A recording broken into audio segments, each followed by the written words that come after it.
Hello and welcome to the 6th installment of Between Two Pancakes. I'm working on my hand motions to be a more engaging host, so I hope you appreciate the effort. There is a fairly strong negative response to last week's episode because I did not cook any pancakes. We're gonna amend that this time. We have got plenty of bananas, plenty of chocolate chips, and fortunately, Costco had a bit of a sale on our favorite Kodiak cakes. And you might have also noticed that I'm sporting a very fancy denim jacket, trying to continue to keep the wardrobes fresh on these episodes before I cut off the sleeves this summer and attend some 80s cover band concert. You are welcome. Pro tip for the day, instead of using a knife and dirtying another utensil, I'm using a spoon that I used for my yogurt an hour ago. You're welcome, environment. This is how you know you're in the kitchen of a male bachelor. Instead of having a normal spatula, the only spatula I own is Easter themed. Okay, so while the griddle is warming up, I thought I'd do a quick check-in. I actually had my conversation with Coach Christo yesterday, so we'll be kicking it back to past Mocko in a second. We also still have 2 more days in the week, so future Mocko is gonna also be making an appearance here, so bear with me while we do some time traveling. Now it is Friday. I am 6 days removed from the Bandera 100K. My legs are feeling 100. I can kick, I can stretch, and I can kick. I'm 50. Ladies and gentlemen, my name is Sally O'Malley, and I like to kick, stretch, and kick. I'm 50 years old. Legs are feeling great. The last 5 days have all been very easy running. Fortunately, it is snowing today. Oh boy, that doesn't look fun. I had to stick to the treadmill for a 30-minute brisk run. Started the workout at 5:27 per mile pace. Was feeling good. Moved it down to 5:20. Still feeling good. Pushed it down a little bit faster. Ended up averaging 5:16. After one workout of marathon training, I'm already convinced that I need to reset my goals and really go after this Olympic trials qualifier. Look, let me tell you something, Mr. Monroe. Nobody ever says never to Sally O'Malley. You got that? If I have to run every darn mile by myself, I will do it. In the words of Jason Derulo, I'll be riding solo. I have 2 long runs coming up. Oops. A long run tomorrow. I have an easy long run on Sunday. Monday is a down day, but then I'm back to a workout on Tuesday. So there are very few down days in the week, and that accumulation of stress and fatigue is what's gonna really get to me. So prioritizing rest, prioritizing sleep, prioritizing the stretching is gonna be incredibly important to survive the very challenging training program that Christo is putting together for me. I'm excited, I'm a little nervous, but it's only 2 months, baby. A 4-minute PR in the marathon at the ripe old age of 32 ain't easy.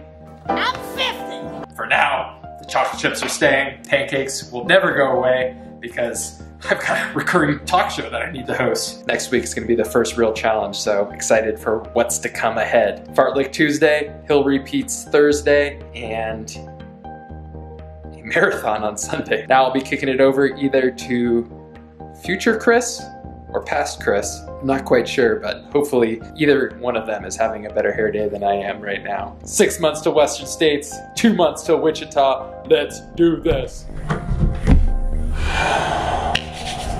Whew. Okay. Good morning, everyone. It is future Mocko. It is Sunday. I just finished my 2nd straight long run. A great success, and I am super pumped to be done for the week. Oh, and there's 2 football games. Sweet. Last time I talked to you, workout on Friday went really well. Yesterday's long run was 18 miles with a couple of faster miles in the middle, just under 6-minute pace. Today, I was supposed to hit the trails. It was still a little too icy, so I ended up meeting some friends out at the Boulder Res to do about 10 miles of easy running and then a 7-mile progression run. Started just under 6-minute pace and got down to under 5:30. So pretty solid effort, all things considered. My legs are very tired, so relieved to be done with the hard work for the week. Time for a nap, time for some pancakes, definitely some coffee, and then potentially a date this afternoon. works out. I also want to apologize really quickly for the Christo footage. Still not the highest quality video and audio. Plus, not only did we lose Christo's video, but then we kind of got cut off before the final conclusion of the broadcast. Apologies for that. What can you do? That's past Mocko. Not quite as cool as future Mocko, so. Yay! How are you?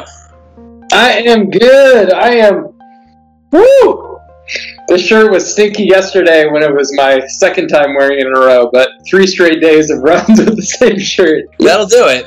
The main agenda item I had for today was for some advice for a date that I had in Denver today, but not 1, but 2 women canceled on me today. Oh, man. The most important thing about coaching is being able to talk me through these emotional lows, so any words of advice there? I'm pretty broken up right now. To be clear, anything that is personal will not make it to YouTube. Well, at least anything personal about you. Okay, so stuff that I want to bring up. 100K recovery time. My race was Saturday. Recovery went really well. I'd say I was almost 100% yesterday, and I'm pretty close today. So I'm trying not to be a pansy. I looked up the weather. Starting at midnight, there's a chance of rain, and then it snows until at least noon. Well, if it's more than, say, ½ an inch to an inch, and you don't have some place where it is plowed and you're going to get good footing, go ahead and go inside. The footing aspect is actually fairly important because it's going to increase your chance of injury if you're slipping and sliding around, especially during a workout where you're pushing off harder than normal. Also, if it's 35 degrees and rain, when you have very cold muscles, that's going to increase your chance of injury risk. Then let's talk about next week.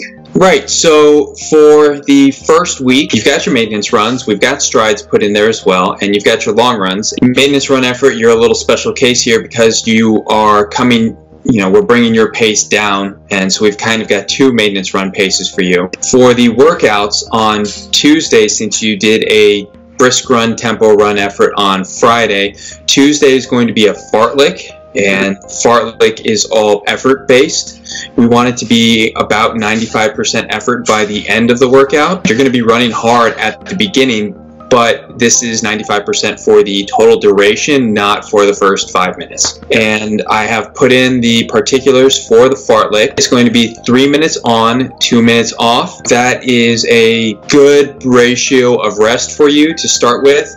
We will be dropping that amount of rest in relationship to the on portion later on in the season, but to let you really kind of go at it and have a little more time to recover, it's going to be 2 minutes. Again, the key there is to make sure that the off portion is at maintenance run pace. That's the first thing you want to work on. And then the on portion is however fast you can go while still keeping the off portions at maintenance run pace. Okay. So for you, I would say let's keep the off portions around 7-minute pace. So that's the first fartlek. You've got 35 minutes. Normally I start people a little lower. However, you're not coming into this from ground zero. You've already been doing workouts, but since this is higher intensity for you and you're just coming off the ultra, we're starting you at 35 minutes. The second workout of the week is going to be hill repeats. I have you at 12 times 75 seconds for a hill. Now what I want you to do for this hill is go pick out something that's got about a 4 to 5% grade, that's fairly consistent and something that you can run up quickly, that has good footing and low traffic. Since it's a 75-second hill, what I want you to do is for the first hill repeat, pick out your starting location, draw a line in the ground, start at a road sign, a driveway marker, just have a landmark picked out. And start your watch there, do your hill repeat up the hill, and stop at about 78 seconds. Find a landmark right there. As you work into the hill repeats, you're going to get faster. Just generally, the first repeat, your legs aren't going to be warmed up, so you're going to be going a little slower. So by the end, hopefully you'll be down near 72, 71 seconds, and overall, it'll average about 75 seconds. Why I am having you pick a start and end point. If you went up in 76 seconds on the third one, then 75, then 74, you're having a progression. you're getting positive feedback that you're doing well. Conversely, if you get a little slower, you know that you need to pick up the effort level, or you just had a really fast one and now you're finding equilibrium. What about the recovery downs? Are those easy? Okay, so again, just like the fartlek, the down portions need to be at maintenance run pace. When you hit the top of the hill, your instinct is going to be to stop, to put your hands on your knees. You don't get to do that. You immediately turn around and you run back down the hill.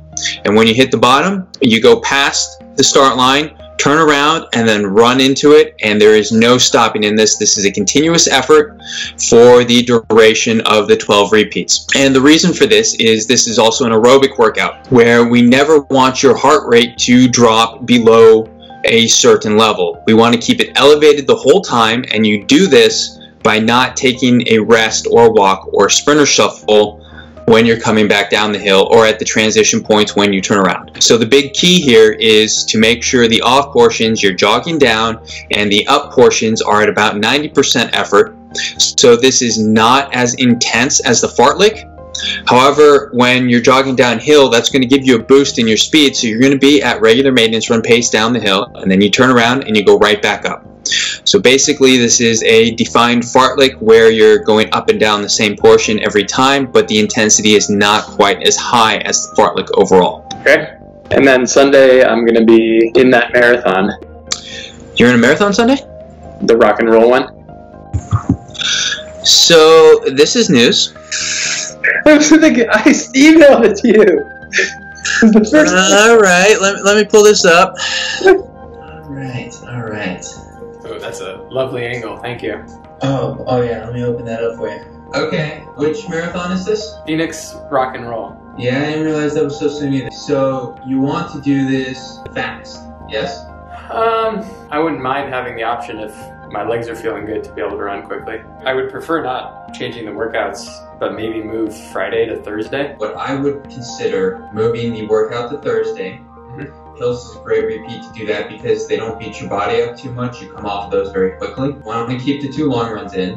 We would move the second long run to Friday. It just means that the front of the week is going to be front loaded and you're going to get most of your miles in there to give yourself the luxury of having the couple days easy before the race while still maintaining a solid workload. Great.